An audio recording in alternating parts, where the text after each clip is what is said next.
Bismillahirrahmanirrahim. Assalamualaikum warahmatullahi wabarakatuh. Sampurasun, selamat pagi, siang, sore atau malam, dan salam sejahtera. Semoga kita semua diberkahi oleh Allah Subhanahu wa taala. Baik, untuk pertemuan kedua kali ini yaitu masih tentang produk kreatif dan kewirausahaan dan KD yang akan disampaikan dan harus kalian pelajari yaitu kompetensi dasar menganalisis perencanaan produksi massal. Nah, di sini ada yang dimaksud dengan produksi.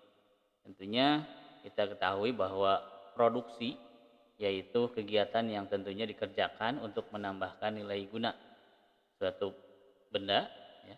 Bendanya itu untuk membentuk atau membuat benda yang baru, ya. Jadi tentunya benda yang baru tersebut lebih manfaat dan juga lebih memenuhi daripada kebutuhan yang diharapkan. Kemudian ada produksi massal, di mana dari produksi massal ini tentunya diharapkan dari apa yang sudah dibuat, ya, barang yang sudah dibuat kemudian dikembangkan, diperbanyak lagi dalam jumlah yang sangat banyak atau yang lebih besar, tentunya dengan biaya yang lebih rendah, biaya per unitnya, persatuannya. Jadi walaupun harganya rendah tapi kualitasnya tetap baik, ya. Nah, tentunya jumlah barang yang besar tadi harus distandarisasi, ya. Dan eh, menurut Armstrong dan Kotler bahwa mass production atau produksi massal tentunya ini untuk menyediakan produk dalam skala massal, ya, atau skala banyak. Kemudian untuk produksi massal sendiri ini banyak digunakan di beberapa tempat, diantaranya ada di bangunan di pabrik, ya, di mana pabrik membutuhkan peralatan dan perkakas yang lebih baik, yang lebih baru. Di antaranya ciri-ciri dari produksi massal itu adalah yang pertama adanya standar, ya. Standar yang jelas, adanya standar yang jelas dalam proses produksi. Nah, ini diperlukan untuk melakukan proses produksi massal. Yang kedua ada memiliki mesin, ya. Tadi ada standar, ya, biasanya kalau pabrik itu ada standar ISO, ya. Kemudian memiliki mesin yang produksinya terus-terusan, ya, nggak berhenti-berhenti, harus jalan dari pagi sampai siang, sore, malam. Nah, ini tentunya membutuhkan perangkat ataupun mesin yang banyak. Nah, karena untuk memproduksi yang banyak tadi. Kemudian yang ketiganya adalah alur produksi. Alur produksi bisa berjalan dengan seimbang, ya. Kemudian yang keempatnya adalah waktu produksi yang relatif singkat, ya. Jadi ciri utama dari produksi massal itu waktu produksinya yang singkat. Kemudian yang berikutnya dalam penggunaan bahan baku ini sudah berjalan secara otomatis. Jadi bahan bakunya sudah didapatkan dan dibuatkan secara otomatis, ya, didapatkan. Kemudian yang terakhir adalah kemudahan dalam kontrol produksi. Jadi proses QC atau quality controlnya itu lebih mudah atau lebih cepat, ya, sehingga nantinya hasilnya lebih cepat. Ada kekurangan dan juga ada keuntungan dari produksi massal. Kekurangannya dari produksi massal itu sumber daya yang terbuang. Jadi jika ada kesalahan nantinya di mesin, ya, nah, maka ada kesalahan di desain produk. Kemudian tidak ada jaminan produk semuanya akan terjual. Jadi bikinnya banyak, belum tentu semuanya bisa terjual, ya. Nah, kemudian kurang beragamnya. Kenapa kurang beragam? Karena pasti semuanya bentuknya sama, gitu kan, ukurannya sama, gitu ya. Nah, itulah yang dimaksud dengan kekurangan dari produksi massal. Terakhir adalah kekurangannya memerlukan banyak investasi. Jadi banyak modal yang dibutuhkan ketika kita akan memproduksi massal. Modal apa? Yaitu untuk membeli mesin, gitu kan. Untuk beli mesinnya kan tidak satu, dia harus banyak. Nah, apa keuntungannya? Keuntungan dari produksi massal yaitu akurasi, ya, dan otomatisasinya yang tinggi, lebih cepat, ya. Kemudian kurangnya biaya tenaga kerja karena lebih banyak mesin daripada tenaga kerja, daripada human, ya, daripada orangnya. Kemudian tingkat produksinya bisa cepat karena pakai mesin, gitu kan, bisa lebih cepat daripada tidak pakai mesin. Dan terakhir adalah biaya, biaya per unitnya tentunya itu bakalan lebih murah daripada dibuat satuan, satu-satu misalkan ya, karena dengan banyak bisa lebih murah.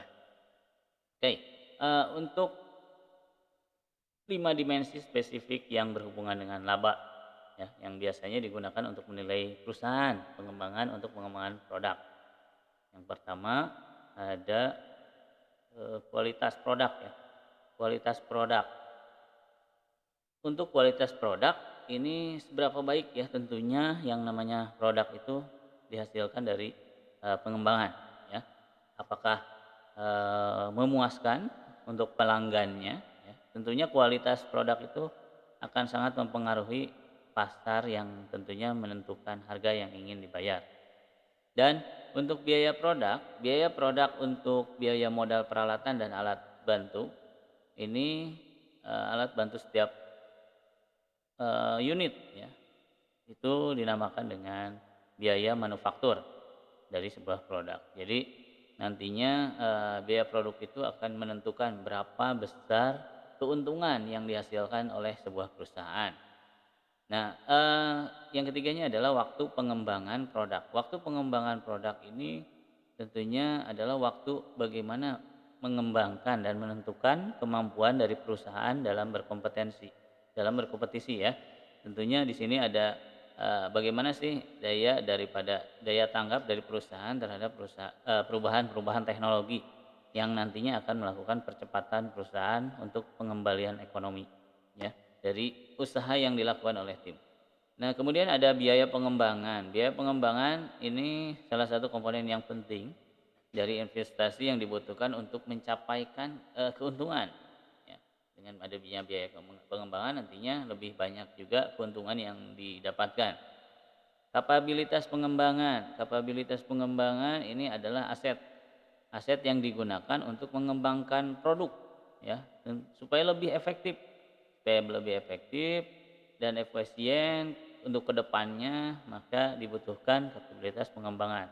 Dan untuk proses ataupun tahapan produksi massal ini tentunya untuk proses produksi massal sendiri ini tentunya biasanya memproduksi kumpulan-kumpulan produk dalam jumlah yang besar, ya, dan dengan mengikuti serangkaian operasi yang sama. Tahapan produksi massal, tahapan produksi massal ini ada beberapa, ya, ada 3. Yang pertama ada tahap perencanaan, ya, perencanaan production atau tahap perencanaan atau planning, ya, belum.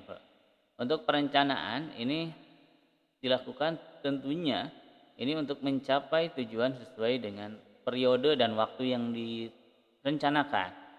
Nah, maka rencana produksi yaitu perencanaan dan pengorganisasian. Bagaimana merencanakan, bagaimana mengorganisasikan mengenai pekerja, ya, kemudian bahan, mesin dan peralatan serta modal yang dibutuhkan untuk produksi barang, ya.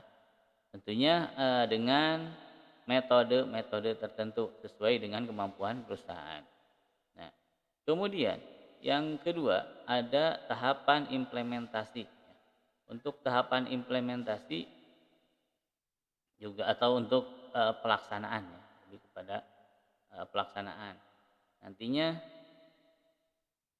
untuk pelaksanaan di sini yaitu apa yang dilakukan oleh perusahaan terhadap pelaksanaan ini, ya. Kemudian yang ketiga adalah ada tahap pengendalian atau controlling. Apa yang dilakukan oleh perusahaan untuk melakukan hal-hal tersebut, ya. Yang pertama adalah persiapan alur atau skema bagan yang dalam produksi massal. Ada yang pertama adalah penjadwalan waktu. Nah, penjadwalan waktu itu untuk kita ketahui berapa lama waktu yang dikerjakan untuk menyelesaikan produk tersebut. Yang kedua ada pemilihan peralatan. Peralatan apa saja sih yang dibutuhkan dalam membuat sebuah produk? Yang ketiga, pengerjaan dengan perkakas. Apa caranya, strateginya, dan metode untuk pengerjaan produk tersebut seperti apa dan bagaimana metodenya. Mobilisasi personalia ini untuk berapa banyak tenaga kerja yang dibutuhkan dan bagaimana cara kerjanya. Kemudian kelima adalah pembelian material.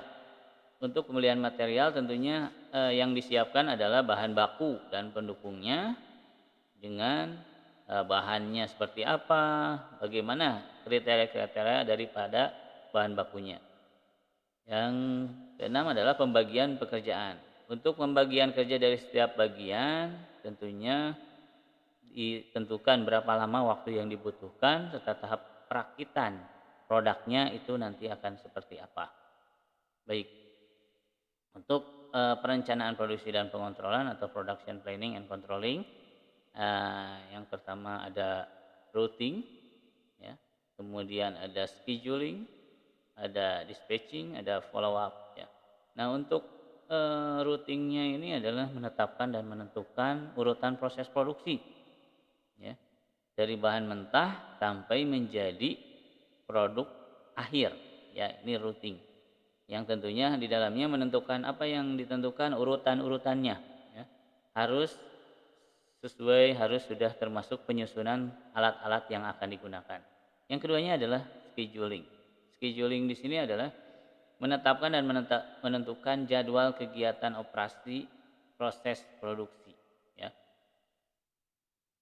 yang tentunya disinergikan sebagai satu kesatuan, ya. Dari scheduling ini tentunya nanti akan diketahui dan akan diawasi penggunaan waktunya di setiap pemrosesan produksi sesuai dengan urutannya. Yang berikutnya adalah dispatching. Dispatching adalah menetapkan dan juga menentukan proses pemberian perintah untuk mulai melaksanakan operasi proses produksi yang sudah direncanakan di dalam routing dan scheduling. Yang terakhir adalah follow up. Follow up untuk menetapkan dan menentukan berbagai kegiatan supaya tidak terjadi penundaan dan mendorong koordinasinya seluruh perencanaan operasi proses produksi. Dan berikutnya adalah tahap perencanaan produksi massal. Yang pertama ada tahap desain. Tahap desain awal ini untuk perusahaan yang sudah menentukan desain awal produk. Tentunya berupa desain biasanya, ya. Biasanya berbentuk desain spesifikasi dan persyaratan yang harus dipenuhi oleh sebuah produk yang akan dibuat nantinya, ya. Jadi bagaimana menentukan spesifikasinya seperti apa, ya, dibuatkan, didesainkan desain awalnya. Kemudian yang kedua adalah tahap desain produk. Untuk desain produk ini menentukan desain dari suatu produk dapat berupa gambaran, bisa gambar, ya, gambaran dari produk tersebut. Bisa berbentuk seperti bentuknya, warnanya, ukuran, dan yang lainnya dengan tepat tentunya. Kemudian tahap cara pembuatan. Untuk pembuatan, tahapan di mana perusahaan harus menentukan urutan proses pembuatan suatu barang dan tempat untuk bekerja yang tepat. Dan segala macam peralatan yang dibutuhkan ini bisa menghasilkan barang tersebut. Kemudian ada tahap pembuatan, ada tahap pembuatan atau tahap cara pembuatan dulu. Sebelum ada tahap cara pembuatan di sini di mana untuk tahapannya perusahaan harus menentukan urutan proses pembuatan barang, ya. Jadi sebelum membuat itu tetap harus dibuatkan dulu tahapan cara pembuatannya. Gimana memproses pembuatan barang itu seperti apa, urutannya diurut, kemudian tempat untuk bekerjanya yang tepatnya di mana, kemudian macam-macam peralatan yang dibutuhkan untuk menghasilkan barang tersebut. Yang terakhir adalah tahap pembuatan. Di tahap pembuatan ini perusahaan mulai memproduksi barang. Nah, ini untuk produksi yang diharapkan, yang diinginkan dan juga dimodifikasi sesuai dengan barang yang direncanakan tadi. Proses pembuatan barang ini harus disesuaikan dengan desainnya, memiliki kualitas tentunya yang baik, yang terbaik, dan juga peralatan mesin yang tersedia.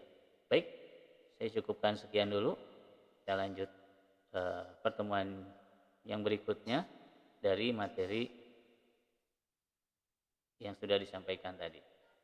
Nah, untuk refleksi ini silahkan kalian baca, kemudian jawaban dari jawabannya silahkan disampaikan. Terima kasih. Assalamualaikum warahmatullahi wabarakatuh. Salam.